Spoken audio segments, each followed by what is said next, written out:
Yes guys, so we're back for another half-year recap. This time we're looking at the second half of the year. If you go onto my channel, you may have seen I did one for January to July. Well, this is July to the end of December. So go and check that one if you want to see what I did first. But we're gonna get straight into it. So the first month, as you may have guessed, is July. July, as some of you may know, is a big month for me. Not only is it my anniversary, it is also Bethan's birthday. So we had loads of celebrations for that. Amazing time, beautiful weather as well. And I'm very grateful for that. So big love to Bethan as always. And then the other thing that happened at the start of the month is the release of my single Loving You with Reese. You may have seen on the last half-year recap, we were filming the music videos and content for that, and this track came out on the 11th of July, and yeah, great track. I love the song. Very grateful to have it out. Probably one of my favourite songs of the year that I put out. Reese did his thing, really sharing it around as well. I love performing the track live too. So shout out to Loving You, great song. I wish maybe it got a little bit more support in terms of radio play and on the algorithms, but I can't complain about that overall. So yeah, great track. Also, another thing that I mentioned right at the end of the last video as well. So this happened, funny enough, it was Bethan's birthday on the 17th of July. I was there with her in the morning. She had work during the day, and then also I was with her in the night. But during the day when she was working, I actually started my current TikTok promo strategy, which some of you guys may have seen. Shout out to Kai Colt for telling me about this, but I started a second Instagram page, Music Charlie J2, and that's where I started posting pictures of artists that make music similar to me. 2 pictures, you have a slide that says, "Your ears are a rare pair," and then another one with the lyrics. Post that, you know, once or twice a day. And actually, after about the first week, it started gaining some traction. And yeah, some of the numbers I've seen just from this TikTok are insane. Like, the TikTok strategy is crazy, considering it only takes a few minutes. And from this, I think I found that On My Way is the song that seems to resonate the most with the people on TikTok. And yeah, it actually translated into streams. So this was actually the beginning of that, and I've done that every day since, I think it was either the 17th or 18th when I actually started, but it was on Bethan's birthday when I made the second account, and shortly after that I started posting. So yeah, great, amazing TikTok strategy to actually finally do something with my music, which is funny because looking back, I was actually happy when TikTok was banned at the start of the year, but now it's probably the thing that brings me the most streams. Finally, at the end of the month, shout out to Bablu, because he had me down at Native Radio for a freestyle. Funnily enough, we did speak about this beforehand, and he said that he wanted to see me on some grime stuff. Which I did do in the end, actually. You can go and check the video now. It's on the Native Radio YouTube. And I think I did a pretty good job. But I think the thing is, as much as like I get people when they ask me, they say, "Oh, Charlie J, we'd love to see you on some grind." Every time I do it, I think it always sort of falls a little bit under the radar. Like, I think, well, to be honest, I could probably say that for most of my songs, falling under the radar. I think On My Way is probably the exception this year for songs that have actually gotten its deserved attention. But I think in particular, when I do stuff that is a bit more grimy, people don't really tune in. I think people do prefer my sort of neo-soul stuff. Maybe I'm just better at that anyway. But that wraps up July quite nicely. And then we move to August, which in terms of music, not much happened, but there's a good reason for that. I was in Australia with Bethan, which was amazing. Probably some of the, well, definitely the best few weeks of my life. We've got a little vlog video as well of all of that for our memories, like a little home video, going back seeing my nan, seeing some of my old friends, taking Bethan to places where I grew up. Beautiful weather, although quite cold actually in some places. And for Christmas, Bethan actually made me a little photo book with like a bunch of pictures from our time there as well, which is amazing. So we've got that for memories. Like I say, best few weeks of my life. Here's the book as well. So shout out to Bethan for that. Beautiful, amazing time. I continued TikTok while I was over there as well, posting, and I remember on the flight over, one of the posts got like 7,000, 8,000 views. I remember like checking once we got off in Singapore and seeing it blow up was crazy. So it's great to see that too. So September, to be honest, I can't really remember what happened in September. September seemed to come and go. I remember it was quite an expensive month. I think that was mainly down to like beat licenses and paying for like mixing and mastering stuff for the project with Alfie. That is still coming. As you've seen, well, still coming as of September. It's out now, but it did get delayed considering it was supposed to be a July release. Okay, the sun come out, so I've just had to change if the lighting's a little different. Yeah, so then September was finishing off the release for Me and My Dog with Mojo Jr. as well. Planning that release because that was going to come out in October. But honestly, yeah, not really that much happened in September. I think I was busy working, but it just seemed to fly by. Which brings us to October. October the 1st, I supported T-Rev in Swansea in Bunkhouse, which was amazing because this was actually only the second gig I'd done in a venue this year. I'd done a handful of festivals, but it was nice to be back inside a venue performing in Swansea. Shout out to T-Rev as well as doing his tour. It was great to be a part of that. Not many artists seem to do tours these days because, again, financially it's not as viable as it used to be. A lot of planning, a lot of organising. So anyone doing a tour, especially in this sort of economy and day and age, yeah, great amount of respect to them as well. So October the 10th was the release of Me and My Dog. So grateful for that to come out. We had a visualizer alongside it as well. It didn't actually reach too many people. It was a bit more of a low-key song. I think this track's probably not a song that would have you know, maybe typically been a single. I think this probably would have been a deep cut on an album or a mixtape, looking back. But I think with this, the climate, obviously, singles are promoted more, pushed more. Yeah, it seemed to do better for traction. But I think the people who did listen to it really enjoyed the song. I think it's really nice, cute, quite intimate track. So I'm grateful to have it out. Also, I think another important thing to mention this month, which was October, was D'Angelo passed away. And anyone who knows me knows how much I love D'Angelo's music. Voodoo is my all-time favourite album. I was grateful enough to have met Pino Palladino at the start of October as well for the Welsh Music Prize, and actually shake his hand and tell him that the album is great. Which was, you know, I suppose even more shocking when we heard the news about D'Angelo. Yeah, I think of all the musicians that I think I've said before, the only musicians I would actually travel overseas to see perform live would have been D'Angelo and Outkast if they ever did a reunion tour. I don't think we're going to get an Outkast reunion tour, unfortunately. So I think D'Angelo passing away, yeah, it was big. I think that's probably the celebrity that's hit me the most in terms of him passing away, because again, I just listen to his music so much. But honestly, yeah, I think it was gutting for everyone, especially again, me being a musician, me being a fan of his music. Just timeless records. But I think it did kick me into a bit of gear when it comes to my own music as well. Like, it did make me sort of sit and think, damn, like I need to do more. So I suppose there's that side of it as well. But you know, rest in peace to D'Angelo.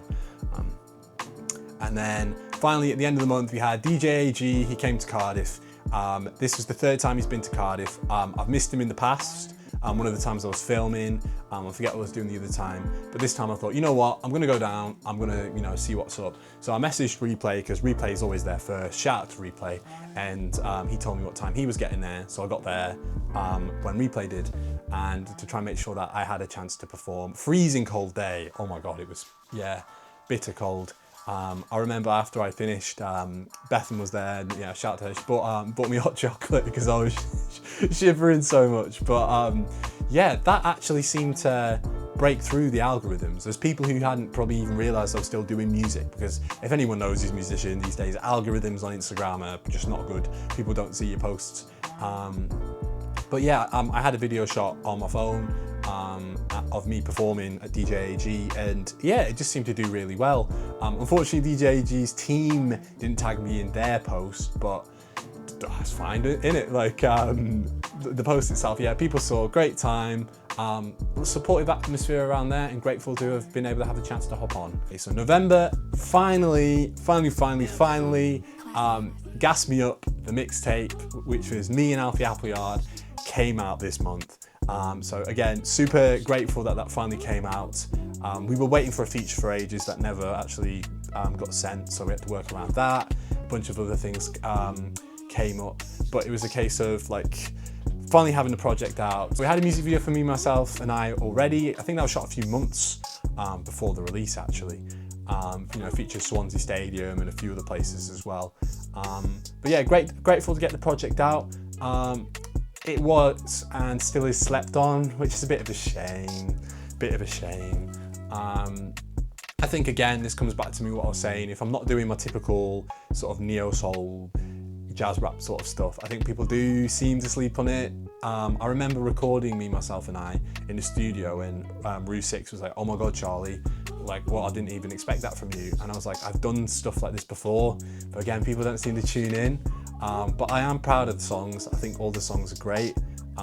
Will we promote it anymore? I don't know. I need to speak to Alfie about that, because it is a great project. You guys definitely need to check it out. Something a bit different, a bit trappier.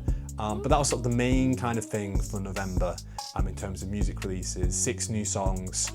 You know, I did say I wanted to put more music out, you know, this year. So grateful to have a project of sorts. And then, yeah, finally for November, towards the end of the month, I was quite busy with work, but I did actually have another gig, this time in Newport, thanks to Operasonic actually, with the Get Gigging program. I was involved with the marketing of Operasonic, and I do love my job at Operasonic. It's a great team of people. It's lovely to be involved with the community, and I think it's just really rewarding as well. And I love how it's quite flexible with the hours to work around my life. Yeah, just great place to work for. And having that gig with Get Gigging in Newport was great. It was just amazing to be back on stage. You know, it's the one thing I like. Well, between performing and writing music, like they're probably my 2 favourite things about music. And luckily I do have a chance to write a fair bit of music. I always want to write more though, but performing I don't always have the chance these days. So just grateful to be back on stage, sharing my music with the world. December, again, I know these might seem a bit quicker, but it did feel like the time was flying by. Busy with jam nights, busy with getting back to, like, just, I suppose, Christmas coming up, preparing for that. Jam nights are important because, again, this was, I think, off the back of performing in Newport, I was kind of like, yeah, I want to perform more. No gigs are really happening in South Wales for hip hop artists on the whole. We will touch on that in a second, but so jam nights I just thought was a way for me to sort of do it more. I hosted the Outer Worlds Jam on the, I think it was the 14th of December, if I remember, I could be wrong, I'll put the poster up here, but that was nice too. Lovely Christmas, lovely time with Bethan, you know, again, great time. And also, funny enough, finally my YouTube got sorted, my music page. It's been connected with this one now rather than being like an amalgamation of other Charlie Days, but grateful to have that sorted. So yeah, that was the second half of this year. Funny enough, it seemed to go quite quick. I'm not sure if anyone else feels the same. I think having July the 2nd as the middle of the year, I think yes, it is sort of, as terms of the days go, the midpoint. But I think in terms of how it feels, it definitely feels further along than that. I think I tend to forget that summer's actually the second half of the year. It was Struthless who originally did this half-year recap thing, and he's actually based in Australia. As some of you guys know, I was born in Australia. I went to school in Australia until I was 10, and the way that the terms are set up there do seem to split the year a bit better. So maybe it's down to like holidays and stuff over here as well. Seem to be like we have more at the front end of the year in terms of work compared to the second half. So I think moving forward, I think definitely need to maybe try and get more done in the first half of the year than the second. So yeah, I think TikTok promo was the big winner here. I think when it comes to music, I think the TikTok promo was the standout. That actually managed to get me back up to like, I think it was 930 monthly listeners was where I peaked, and it's still around 750 at the moment. On my way, it's only got 10,000 streams, which is incredible. One of my posts has over 25k views, which is stuff I just never seen on Instagram recently at all, because it's just been a bit of a struggle with the algorithms there. So very grateful for the TikTok promo. Yeah, PRS as well, started paying me a little bit more than beer money. That's nice as well. Good opportunities there. Grateful to see that. Another thing to look back on a year as a whole is I only performed in Cardiff once. This is a shame. I know a lot of venues have closed. I think when the Moon closed, that was a big hit because 2022 I performed in Cardiff over 20 times. I performed over 30 times as a whole that year, but over 20 times specifically in Cardiff. And I think 6 of those times were actually in the Moon. The only performance I've had this year in Cardiff was the New Moon, which is now shut down, which is a shame. It just doesn't seem to be much going on. Even in terms of like gig photography and videography, much less this year, much less than years gone by. I think there's just less gigs, which is honestly a shame to see. Yeah. Also, I didn't release 2 projects this year. That's what I wanted to do. I think this is sort of a bit of a lesson learned. I've got 2 projects in the works right now, which is great. So they should be coming out next year. Yeah, finally, Fiverr has completely dried up. There's nothing to say there. And outside of music, life has been good. Like I say, best few weeks of my life in Australia. You know, lovely times with Bethan. Work is great, so I can't complain there. So overall, that's kind of a recap of the 6 months. So moving forward, what we want to see, make more music, work with more people, more videos, content for the music, but more, even stop motions. That's something we've not touched on. I've definitely done more stop motions in the second half of the year, and I'm really enjoying that as well as a creative outlet. Maybe have something a bit more bigger and substantial next year as well, so that'd be cool. But yeah, just create more. I think creativity is underrated. A lot of people are just consuming these days, especially with AI. Anything that's sort of organically created is just beautiful, so more of that. I think another thing briefly touched on with PRS, but also continuing from Create More, is writing for other artists. I've done this on my collabs. On My Way, for example, I wrote that melody. Jess rewrote the lyrics, and most of the time when there's a singer on a track with me, I write the melody and the song part. But yeah, writing for other artists, I think especially with the PRS, like I said, mentioned before, a lot of scope to actually get some extra income from that. And then finally, I might have to bite the bullet in regards to doing live shows. Again, some of you may know I did put on a tour in 2023 and a small South Wales tour in 2022, but I actually hate being a promoter. I hate putting on my own shows, but if it's got to be done, then I guess it's got to be done. Maybe I need to look at how I run them and how I promote them so I can get more out of it myself. But yeah, if that's what it takes, maybe that's what it's going to take. So yeah, create more. Write for others, collaborate more, and we need 2 projects will come out next year. You've got my word on that. We'll have 2 projects just to keep the momentum going. More TikTok and Substack I want to try. This is like when I talked about TikTok promo in the last video. Substack is that equivalent now, so we're going to use that to turn into more key fans. So I'm Charlie J. I hope you've had an amazing 2025 and the second half of the year in particular, as we're reviewing that right now. And I wish you guys all a happy new year, and I hope to see you guys then as well.